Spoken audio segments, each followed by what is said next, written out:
ഈ പെട്ടി വിഷയത്തിൽ UDF കാര്യമായി ഏറ്റുപിടിക്കേണ്ടതില്ല എന്നാണ് തീരുമാനം.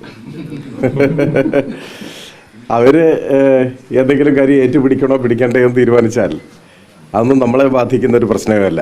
അതിലൊന്നും ഞാൻ പ്രതികരിക്കാനുമില്ല. ഇന്നലെ ചോദിച്ചപ്പോൾ തന്നെ ഞാൻ പറഞ്ഞിരുന്നു, പലതരം നാടകങ്ങൾ കാണും, തെരഞ്ഞെടുപ്പല്ലേ.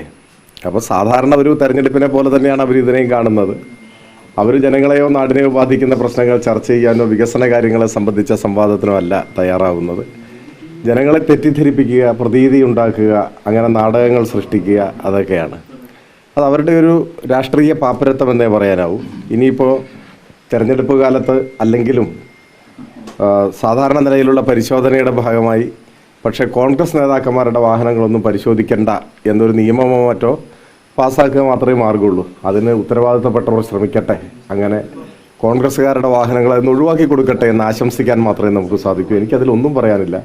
അതൊക്കെ ഒരു തെരഞ്ഞെടുപ്പിനെ എങ്ങനെയാണ് ഒരു ജനാധിപത്യ കക്ഷി കൈകാര്യം ചെയ്യുന്നതെന്നത് സംബന്ധിച്ച് നമുക്ക് ഒരു പഠനം നടത്താൻ ഉപകരിക്കുമെന്ന് മാത്രമേ ഉള്ളൂ. അതിലൊന്നും ഞങ്ങൾക്കൊരു അഭിപ്രായവുമില്ല. ഞങ്ങളതൊന്നും ഏറ്റുപിടിക്കാനും പോകുന്നില്ല.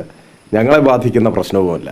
പ്രതിപക്ഷ നേതാവ് മാധ്യമങ്ങളെ കാണുക പോലും ചെയ്യാത്ത ഒരവസ്ഥ ഉണ്ടായി ഈ ഒരു വിഷയത്തിന് ശേഷം. സാധാരണ അങ്ങനെ ഒരു വിവാദമാണെങ്കിൽ അദ്ദേഹമെങ്കിലും കാണുന്നുള്ളൂ, മാധ്യമങ്ങളെ കാണാത്ത അവസ്ഥ പോലും ഉണ്ടായി. അതും എനിക്കറിയില്ല. നമുക്ക് അവരോടിപ്പോൾ മാധ്യമങ്ങളെ കാണാൻ നിർബന്ധിക്കാൻ പറ്റില്ലല്ലോ. അത് ഓരോരുത്തരുടെയും തെരഞ്ഞെടുപ്പും അധികാരവും ഒക്കെയാണ്.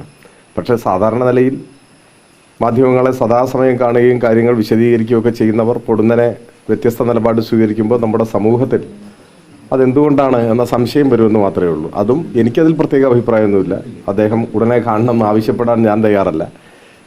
ഞങ്ങളുടെ പ്രചരണം, ഞങ്ങളുടെ കാര്യങ്ങൾ, ഈ നാടിനെ ബാധിക്കുന്ന വിഷയങ്ങൾ ചർച്ച ചെയ്യുക, ജനങ്ങളുമായി സംവദിക്കുക, അങ്ങനെ ഈ തെരഞ്ഞെടുപ്പിനെ ജനാധിപത്യപരമായി അർത്ഥപൂർണമാക്കാൻ ശ്രമിക്കുക എന്ന് മാത്രമേ ഞങ്ങൾ ഉദ്ദേശിക്കുന്നുള്ളൂ. അല്ലാതെ ഈ ആരോപണങ്ങൾ, ദുരാരോപണങ്ങൾ, അതിന് മറുപടി പറയൽ, അങ്ങനെയൊക്കെ മുൻപോട്ട് പോകുമ്പോൾ തെരഞ്ഞെടുപ്പിൻ്റെ ഒരു അന്തസത്തയാണ് ചോദ്യം ചെയ്യപ്പെടുക. അപ്പോൾ അത് അത്തരം കാര്യങ്ങൾ ഞങ്ങൾ തൽപരരല്ല എന്ന് മാത്രമേ പറയാൻ.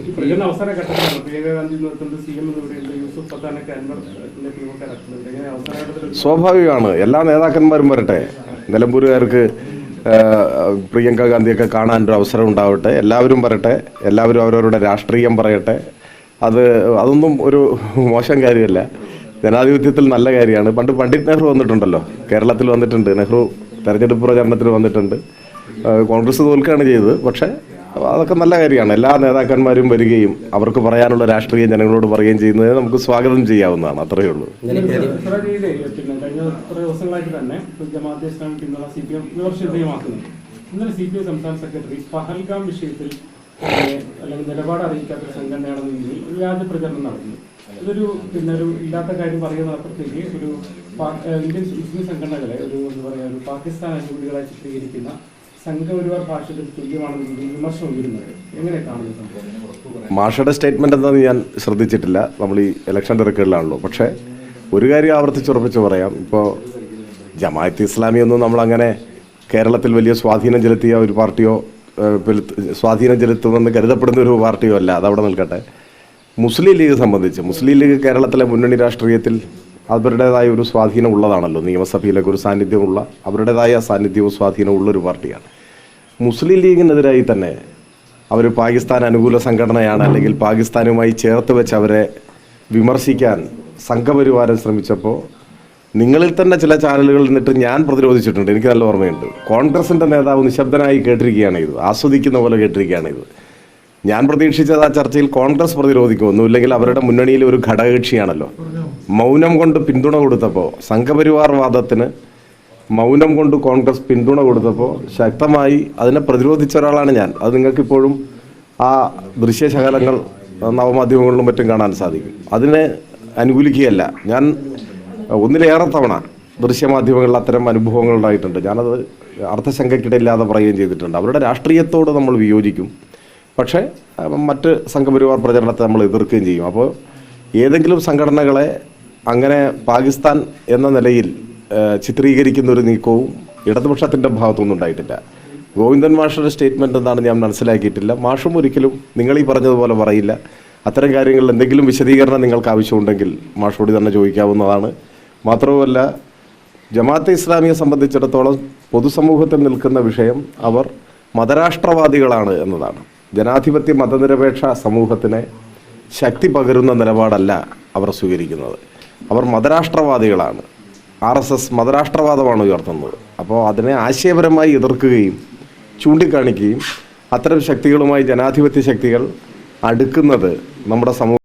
ഈ പെട്ടി വിഷയത്തിൽ UDF കാര്യമായി ഏറ്റുപിടിക്കേണ്ടതില്ല എന്നാണ് തീരുമാനം. അവർ എന്തെങ്കിലും കാര്യം ഏറ്റുപിടിക്കണോ പിടിക്കണ്ടേ എന്ന് തീരുമാനിച്ചാൽ അതൊന്നും നമ്മളെ ബാധിക്കുന്ന ഒരു പ്രശ്നമല്ല. അതിലൊന്നും ഞാൻ പ്രതികരിക്കാനുമില്ല. ഇന്നലെ ചോദിച്ചപ്പോൾ തന്നെ ഞാൻ പറഞ്ഞിരുന്നു, പലതരം നാടകങ്ങൾ കാണും, തെരഞ്ഞെടുപ്പല്ലേ. അപ്പോൾ സാധാരണ ഒരു തെരഞ്ഞെടുപ്പിനെ പോലെ തന്നെയാണ് അവർ ഇതിനെയും കാണുന്നത്. അവർ ജനങ്ങളെയോ നാടിനെയോ ബാധിക്കുന്ന പ്രശ്നങ്ങൾ ചർച്ച ചെയ്യാനോ വികസന കാര്യങ്ങളെ സംബന്ധിച്ച സംവാദത്തിനോ അല്ല തയ്യാറാവുന്നത്. ജനങ്ങളെ തെറ്റിദ്ധരിപ്പിക്കുക, പ്രതീതി ഉണ്ടാക്കുക, അങ്ങനെ നാടകങ്ങൾ സൃഷ്ടിക്കുക, അതൊക്കെയാണ്. അത് അവരുടെ ഒരു രാഷ്ട്രീയ പാപ്പരത്വം എന്നേ പറയാനാവും. ഇനിയിപ്പോൾ തെരഞ്ഞെടുപ്പ് കാലത്ത് അല്ലെങ്കിലും സാധാരണ നിലയിലുള്ള പരിശോധനയുടെ ഭാഗമായി പക്ഷേ കോൺഗ്രസ് നേതാക്കന്മാരുടെ വാഹനങ്ങളൊന്നും പരിശോധിക്കേണ്ട എന്നൊരു നിയമമോ മറ്റോ പാസ്സാക്കുക മാത്രമേ മാർഗമുള്ളൂ. അതിന് ഉത്തരവാദിത്തപ്പെട്ടവർ ശ്രമിക്കട്ടെ. അങ്ങനെ കോൺഗ്രസ്സുകാരുടെ വാഹനങ്ങളെ ഒഴിവാക്കി കൊടുക്കട്ടെ എന്ന് ആശംസിക്കാൻ മാത്രമേ നമുക്ക് സാധിക്കൂ. എനിക്കതിലൊന്നും പറയാനില്ല. അതൊക്കെ ഒരു തെരഞ്ഞെടുപ്പിനെ എങ്ങനെയാണ് ഒരു ജനാധിപത്യ കക്ഷി കൈകാര്യം ചെയ്യുന്നത് എന്നത് സംബന്ധിച്ച് നമുക്ക് ഒരു പഠനം നടത്താൻ ഉപകരിക്കുമെന്ന് മാത്രമേ ഉള്ളൂ. അതിലൊന്നും ഞങ്ങൾക്കൊരു അഭിപ്രായം. ലോകത്തെവിടെയായാലും ഏത് സമയത്തും ഈവനിംഗ് കേരള വാർത്തകളും മറ്റു അറിയിപ്പുകളും അറിയാൻ ഞങ്ങളുടെ യൂട്യൂബ് ചാനൽ സബ്സ്ക്രൈബ് ചെയ്യുക.